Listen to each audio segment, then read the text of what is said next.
안녕하세요. 이번 영상에서는 웹문서에 이미지를 삽입하는 방법, 그리고 링크를 만드는 방법에 대해서 알아보도록 하겠습니다.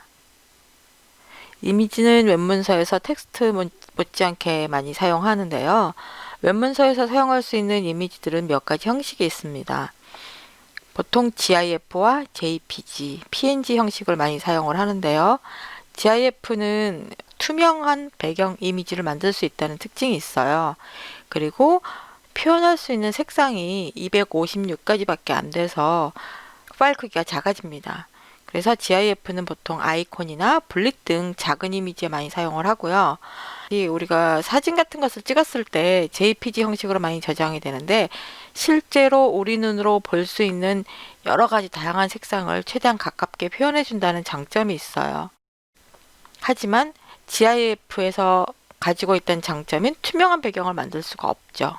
그래서 GIF의 특징과 JPG의 특징을 합친 PNG라는 파일 형식이 나타나게 됩니다. 이 PNG 파일 형식은 배경을 투명하게 만들 수도 있고 색상을 다양하게 표현할 수도 있어요. 그래서 PNG 형식을 요즘에 많이 사용을 합니다. 이미지를 삽입을 할 때는 img, 이미지의 줄임말이겠죠. img 태그를 사용을 하고요. 이때 들어가는 속성은 src라는 속성과 alt라는 속성을 사용을 합니다. src 속성은 source, 그러니까 이미지 파일이 어디에 있는지 그것을 알려주는 속성이에요. 이미지 파일 경로가 잘못되게 되면 웹문서에 그 이미지가 보이지 않게 되죠. 이 이미지 파일 경로를 지정을 할 때는 이미지 파일하고 HTML 웹문서가 같은 폴더에 있다면 이미지 파일 이름만 써줘도 되지만, 만약에 다른 폴더에 있다 그랬을 경우에는 폴더 이름까지 같이 지정을 해주셔야 합니다. 그 외에 웹사이트에 올라가 있는 파일, 그러니까 뭐 다른 사이트에 있는 파일이거나 내가 이미 웹에 올려놓은 건데 그걸 다시 갖다 사용하거나 그랬을 경우에도 그 주소를 알아내서 소스 속성에 사용할 수가 있습니다. 그리고 중요한 속성 중에 하나가 ALT, Alternative라 그래서 대체 텍스트를 삽입해주는 속성이에요. 이 대체 텍스트라는 것은 화면 낭독기, 그러니까 웹사이트를 시각적으로 보여주는 것이 아니라 들려주는 것, 읽어주는 그런 기계에서 이미지 대신 그 이미지에 그 자리에 어떠한 이미지가 있는지 텍스트로 읽어주게 되는데요. 이 화면 낭독기가 읽어줄 텍스트를 지정해주는 게 ALT 속성입니다. 그리고 이 ALT를 이용을 해서 대체 텍스트를 지정을 하게 되면 혹시 뭐 네트워크 연결이 순조롭지가 않아서 이미지를 표시할 수 없다든지 이미지를 표시할 수 없는 웹브라우저를 사용한다든지 이랬을 경우에 이미지 자리에 대체 텍스트를 표시해 주게 됩니다. 그런데 이 대체 텍스트라는 것은 그 이미지를 설명해 주기 위해서 넣는 것이기 때문에 뭐 블릿 이미지나 아이콘 같은 경우에는 굳이 대체 텍스트를 넣을 필요가 없겠죠. 그랬을 경우에는 alt 콜 해서 따옴표 사이에 빈 공간을 두어서 그냥 빈 자리처럼 남겨두어도 됩니다. 이미지 태그 속성 중에 width하고 high라는 속성이 있는데요. 이것은 이제 너비 값과 높이 값을 지정을 해주는 거예요. 원래 가지고 있는 이미지 크기를 조절해서 표현하고 싶을 때 width하고 high 속성을 사용을 하게 됩니다. 오른쪽 예제를 보시면 이미지 크기가 원래 값 그대로 width하고 high 값을 지정을 하지 않으면 원래 크기 그대로 들어가는데, 내가 이것을 width 250, high 250이라고 지정을 하면 이 크기에 맞게끔 이미지를 줄여서 표시를 해줘요. 근데 이 이미지를 크기를 화면상에서는 줄여서 표시를 해주지만 실제 웹서버에 들어갔을 때는 원래 크기대로 들어가기 때문에 작은 이미지로 사용을 할 경우에는 이미지 자체를 작게 만들어서 올려주시는 것이 웹사이트의 공간을 덜 차지하고, 그다음에 네트워크를 통해서 이미지를 전송할 때도 속도를 빠르게 할 수 있겠죠. 그리고 이미지에 캡션을 붙일 수가 있어요. 앞에 테이블을 설명을 할 때도 말씀을 드렸었지만 어떤 대상에 캡션, 설명글을 붙이고 싶다면 figure라는 태그를 붙여서 내가 어디에 캡션을 붙일 것인지 그 figure 태그로 묶어주고 거기다가 원하는 설명글은 figure caption이라는 태그를 이용을 해서 써주면 됐었죠. 그래서 여기서는 만약에 이미지를 내가 설명글을 붙여주고 싶다 그러면 이미지 자체를 이 img가 들어가 있는 이미지 자체를 figure라는 태그로 묶어주고 이미지 아래에다 캡션을 넣겠다. 그러면 이미지 태그 아래쪽에다가 figure 캡션을 이용을 해서 그 캡션 내용을 써주면 됩니다. 예전에는 이 이미지에다가 설명글을 붙이고 싶으면 밑에다가 뭐 p 태그를 이용을 한다든지 이런 식으로 해서 설명글을 붙여줬었는데 이렇게 이미지에 figure 캡션을 이용을 해서 캡션을 붙이게 되면 이미지를 다른 위치로 옮겼을 경우에 이 피겨라고 되어 있는 부분을 통째로 옮기면 되기 때문에 캡션까지 한꺼번에 옮길 수가 있습니다. 책에서는 이미지 태그를 공부하고 난 후에 프로필 사이트에 내 원하는 프로필 사진을 넣는 방법을 연습을 해보고 있어요. 그래서 이 부분은 책을 한번 참고하시면 될 것 같고요. 요즘에 웹문서에서 자주 사용하는 이미지 중에 SVG라는 이미지가 있습니다. 이 이미지는 벡터 그래픽이에요. 우리가 일반적으로 사용하는 이미지는 비트맵 이미지입니다. 비트맵 이미지는 이미지를 확대를 하면 그 이미지가 깨져요. 그러니까 뭐 오돌토돌하게 톱니바퀴처럼 바뀌게 되지만 SVG는 벡터 그래픽이기 때문에 아무리 화면을 그 이미지를 확대를 하더라도 이미지가 깨지지가 않습니다. 한번 비트맵 이미지하고 벡터 이미지를 한번 비교를 해볼게요. 이게 지금 일반적인 이미지입니다. 근데 이 이미지를 확대를 하면 제가 웹브라우저 상에서 확대를 해볼게요. 그러면 이렇게 표면이 오돌토돌하게 톱니바퀴처럼 나타나요. 이게 비트맵 이미지입니다. 반면에 이 문서는 SVG 이미지가 들어가 있어요. 이 이미지를 확대를 해보겠습니다. 아무리 확대를 하더라도 이미지가 깔끔하게 유지가 되죠. 이게 벡터 이미지예요.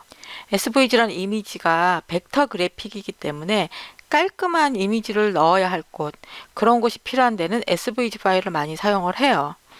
그러니까 로고라든지 아이콘이라든지 또는 데이터를 시각화시켜서 다이어그램이나 지도 등을 구현할 때도 많이 사용이 됩니다. 이 사이트는 SVG 이미지를 이용을 해서 다이어그램이나 차트를 그려주는 사이트예요. 여기서 아무 이미지나 한번 들어가 볼까요? 이게 SVG를 이용을 해서 만들어진 이미지입니다. 그러니까 아무리 확대를 하더라도 이미지가 깨지지 않습니다. 아주 깨끗하죠. 이게 SVG 이미지로 그려진 거예요. 웹문서에 이런 SVG 이미지를 사용하는 이유는 이 SVG가 우리 눈에는 지금 이미지로 보이지만 실제는 이미지가 아니라 소스예요.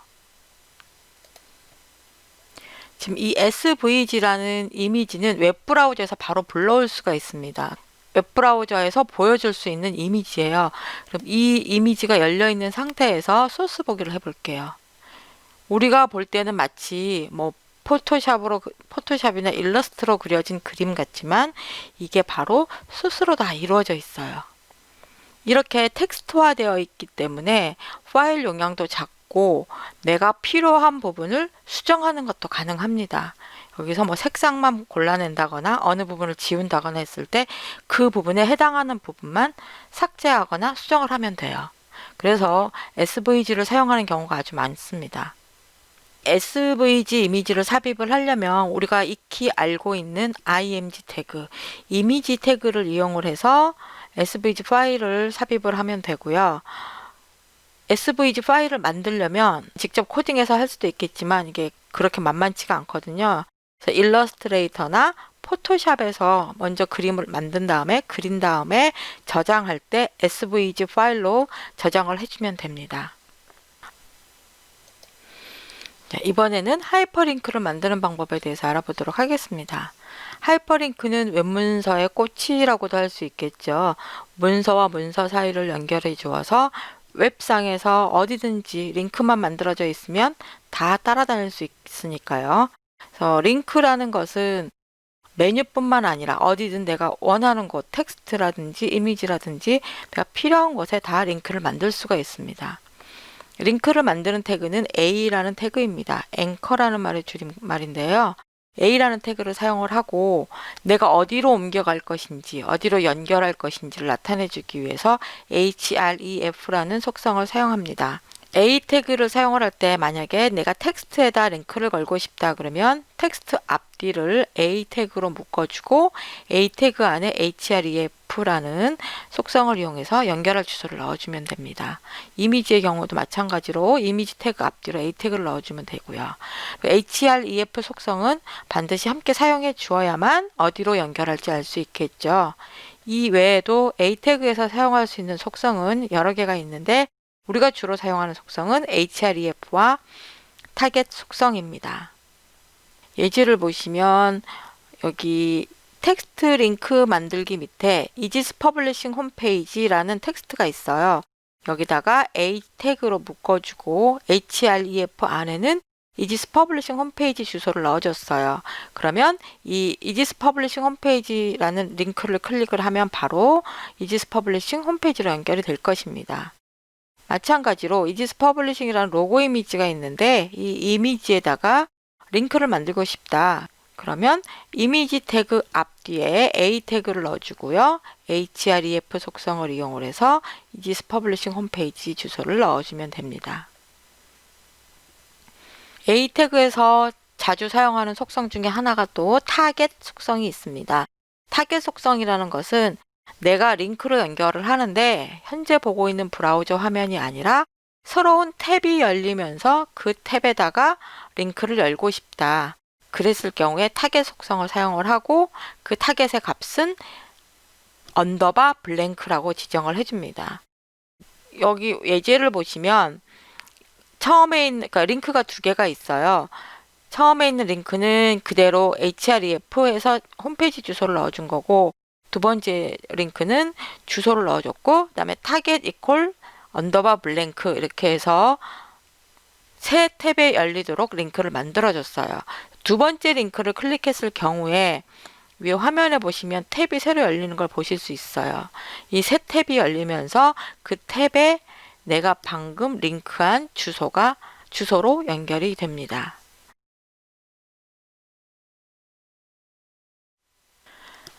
웹문서에서 링크를 만들 때 독특한 링크가 하나 있어요.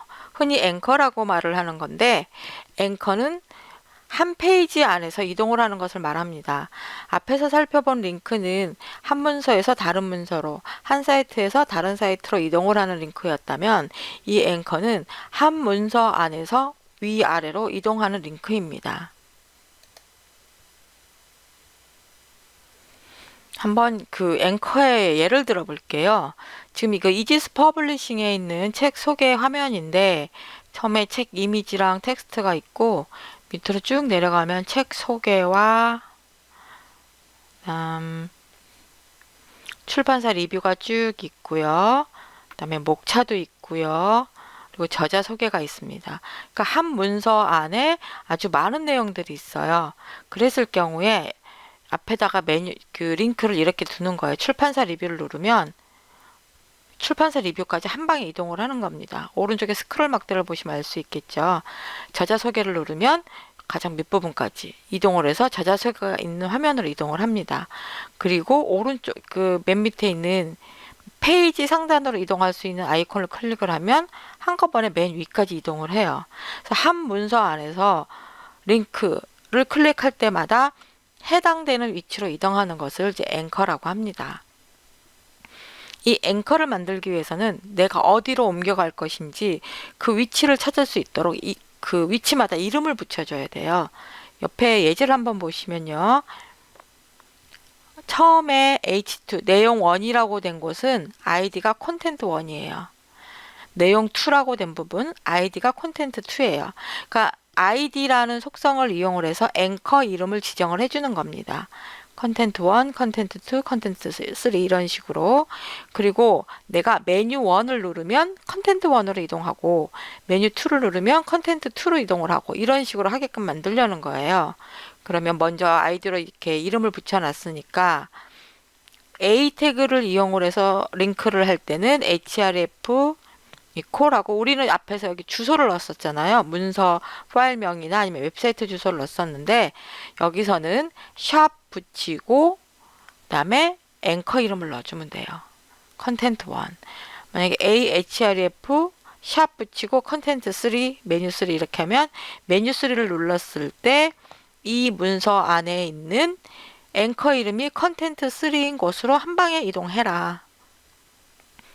그래서 메뉴 3를 누르면 바로 여기 내용 3까지 가게 되는 거죠. 그리고 중간중간에 이 페이지가 아까 그 책 소개 페이지에서 봤듯이 문서가 계속 점프하면서 아래로 내려오다 보니까 한 번에 위로 올라갈 수 있는 링크도 필요해요. 여기서는 메뉴로라는 링크를 클릭을 했을 때 상단 맨 윗부분까지 갈 수 있게끔 하려고 합니다. 그래서 이 메뉴가 있는 부분에다가 id 이퀄 메뉴라고 다시 앵커 이름을 지정을 해줬어요. 그래서 메뉴로를 클릭을 하면 어디로 이동하느냐? 샵 메뉴. 이 메뉴가 있는 부분으로 이동을 한다는 거죠.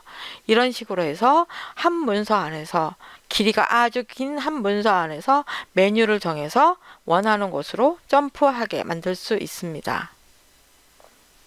하이퍼링크를 공부하고 난 후에 제 책에 있는 온라인 프로필 문서에서 SNS라는 제목 밑에다가 여러분이 사용하는 SNS 계정을 연결하는 연습을 해보실 수 있습니다. 그리고 여태까지 만든 텍스트와 이미지와 표와 링크까지 다 만든 후에 무료 호스팅 사이트인 닷홈에다가 여러분이 만든 문서 파일을 올리는 방법도 책을 통해서 확인하실 수 있어요. 자, 링크의 또 다른 재미있는 기능 중에 하나인 이미지 맵에 대해서 알아보도록 하겠습니다. 이미지 맵이라는 것은 한 이미지에 여러 개의 링크를 만드는 거예요. 그러니까 오른쪽에 보시면 이 이미지는 하나예요. 하나짜리 이미지인데 여기다가 왼쪽 인형 이미지를 클릭했을 때 연결하는 곳과 오른쪽 이미지를 클릭했을 때 오른쪽 인형 이미지를 클릭했을 때 연결하는 것을 다르게 하는 것이죠. 그래서 이미지에서 이 원하는 부분만큼만 사각형 영역이나 원이나 이런 영역을 지정을 해주고 그 영역을 클릭했을 때 어디로 옮겨가라. 그리고 또 다른 영역을 지정을 해주고 그 영역을 클릭했을 때 어디로 또 이동을 해라 라고 지정을 해주는 것이 이미지 맵입니다. 네, 오늘은 이미지와 하이퍼링크를 만드는 방법에 대해서 설명을 드렸습니다. 감사합니다.